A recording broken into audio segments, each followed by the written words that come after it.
یا اللہ یا رحمان یا رحیم یا کریم۔ فرمایا الذین یقیمون الصلاۃ ویؤتون الزکاۃ وهم بالآخرۃ هم یوقنون اولئک علی ھدی من ربهم واولئک هم المفلحون۔ جو لوگ نماز قائم کرتے ہیں، زکوٰۃ ادا کرتے ہیں، آخرت کے اوپر یقین رکھتے ہیں، یہی لوگ اپنے رب کی طرف سے ہدایت پر ہیں اور یہی لوگ کامیاب ہیں۔ کامیابی کے لیے کیا فرمایا اللہ تبارک و تعالیٰ نے؟ یہی لوگ کیا ہیں؟ کامیاب ہیں، جو نماز بھی قائم کرتے ہیں، زکوٰۃ بھی ادا کرتے ہیں، آخرت پر ایمان بھی رکھتے ہیں۔ ایسے لوگ اللہ تعالیٰ کی طرف سے گویا کہ کائے پر ہیں؟ ہدایت پر ہیں۔ اور ایسے لوگوں کے لیے اللہ تبارک و تعالیٰ کی طرف سے کیا ہے؟ کامیابی ہے۔ فرمایا قد افلح المؤمنون الذین هم فی صلاتهم خاشعون والذین هم عن اللغو معرضون والذین هم للزکاۃ فاعلون، کہ وہ ایمان والے کامیاب ہو چکے جو اپنی نمازوں میں خشوع خضوع اختیار کرتے ہیں اور اپنے آپ کو بیہودہ چیزوں سے بچاتے ہیں، لغو چیزوں سے اعراض کرتے ہیں اور اپنے مالوں میں زکوٰۃ ادا کرتے ہیں۔ فرمایا قد افلح من تزکا، کامیاب ہو گیا وہ شخص جس نے تزکیہ اختیار کر لیا، جس نے اپنے نفس کو بھی پاک کر لیا اور اپنے مال کو بھی پاک کر لیا۔ تو کامیابی اللہ تبارک و تعالیٰ نے مال کی زکوٰۃ ادا کرنے میں رکھی ہے۔ کائے میں رکھی ہے؟ مال کی زکوٰۃ ادا کرنے میں۔ لہٰذا انسان کو یہ چاہیے کہ جو مال اللہ تعالیٰ نے اس کو دیا ہے اس کے اندر اپنا دل تنگ نہ کرے، بلکہ یہ سوچے کہ یہ مال میرے پاس میں اللہ تبارک و تعالیٰ کی ملکیت ہے، اللہ تعالیٰ کی امانت ہے، اس مال میں مجھے خرچ کرنے کا حکم ہے۔ اگر میں خرچ نہیں کروں گا تو یہی مال میرے لیے کل قیامت کے دن عذاب کا ذریعہ بنے گا اور سبب بنے گا۔ اللہ تعالیٰ نے قرآن کریم کے اندر فرمایا والذین یکنزون الذهب والفضة ولا ينفقونها في سبيل الله فبشرهم بعذاب أليم یوم یحمى علیها فی نار جہنم فتکوی بها جباہهم وجنوبهم وظہورهم ھذا ما کنزتم لانفسکم فذوقوا ما کنتم تکنزون۔ اور وہ لوگ جو سونے چاندی کو اکٹھا کر کے رکھتے ہیں، جمع کر کے رکھتے ہیں اور ان سونے چاندی کی زکوٰۃ کو اللہ کے راستے میں خرچ نہیں کرتے، ایسے لوگوں کو دردناک عذاب کی بشارت سنا دیجئے۔ وہ عذاب کیسا ہوگا؟ یوم یحمى علیہا فی نار جہنم، کہ ان زیورات کو آگ کے اندر تپایا جائے گا جن کو تم نے جمع کر کے اور اکٹھا کر کے رکھا ہے۔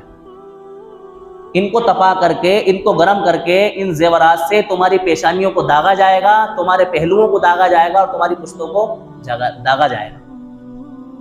جس طرح سے لوہا ہوتا ہے نا، لوہے کو گرم کرتے ہیں آگ کے اندر تو وہ گرم ہو جاتا ہے، تو اسی طرح سے اللہ تبارک و تعالیٰ ان سونے چاندی کو جن کی زکوٰۃ ادا نہیں کی جاتی ہے، جن رقموں کی زکوٰۃ نہیں نکالی جاتی ہے، ان کو اللہ تعالیٰ تپائیں گے آگ کے اندر، اور تپا کر کے اس کے ذریعے اس تپے ہوئے زیورات سے اللہ تعالیٰ انسانوں کی جنہوں نے زکوٰۃ نہیں نکالی ان کی پیشانیوں کو داغیں گے، ان کے پہلوؤں کو داغیں گے اور ان کی پشتوں کو داغیں گے، اور کہا جائے گا کہ یہ تمہارا وہ مال ہے، یہ تمہارا وہ خزانہ ہے جس کو تم کیا کرتے تھے؟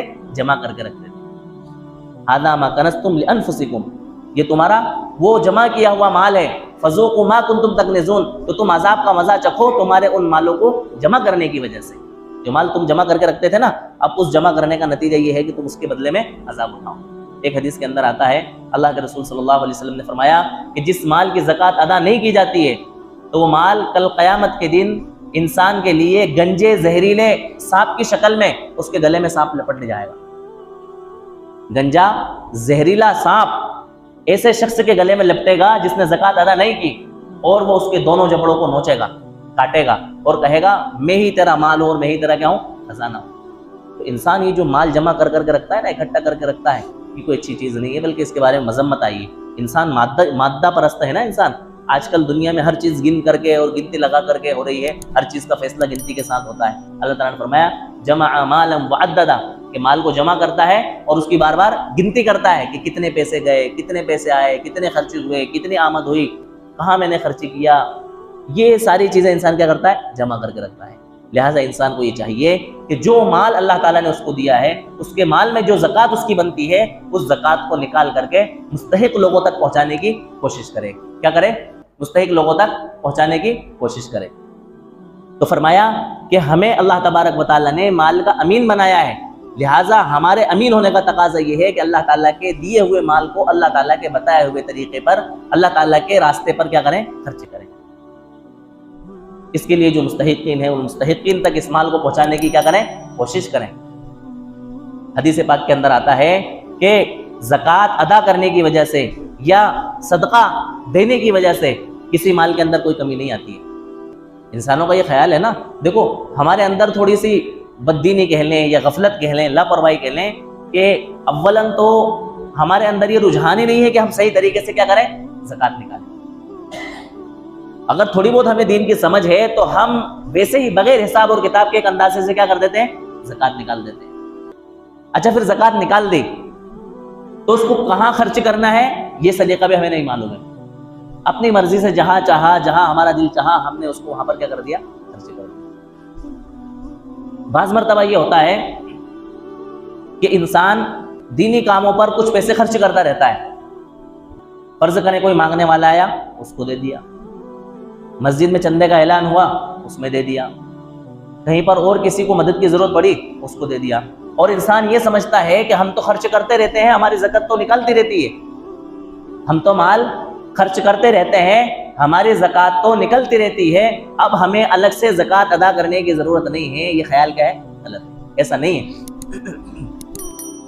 اسی طرح بعض مرتبہ انسان مسائل سے اتنا ناواقف ہوتا ہے کہ اس کو پتہ ہی نہیں ہوتا ہے کہ کب میرے اوپر زکوٰۃ بنتی ہے اور کتنی زکوٰۃ بنتی ہے، اس کا علم ہی نہیں ہوتا ہے، اور اس کی زندگی اسی طرح لاپرواہی میں گزر جاتی ہے، کبھی اس کی زندگی میں زکوٰۃ اس سے ادا ہو ہی نہیں پاتی۔